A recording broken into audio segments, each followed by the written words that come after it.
Hey folks, it's pretty common knowledge in catfishing that it's important to protect your knots from getting broken. Nothing would be worse than having a damaged knot with the fish of a lifetime.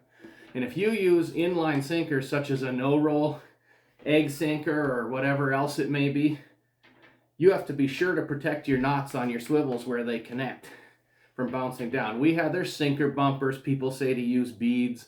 Some people say surgical tubing. All of them are a right answer.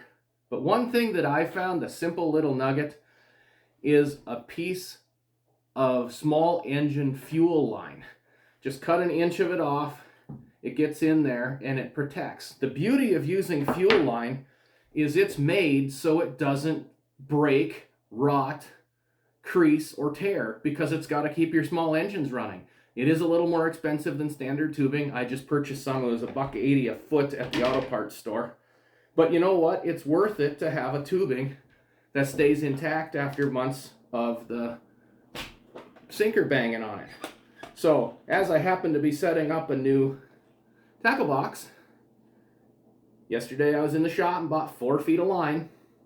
So all I do is get out the old trusty scissors and start cutting about 3/4 of an inch chunks off right into my tackle box so it's good and ready when I'm out on the water ready to fish. Protects the knots, been the best thing I've found for the cost, and has never failed on me, even with up to 8 ounces of sinkers. I hope that helps you protect more knots and catch more fish. Until next time, I'm Brad Durick.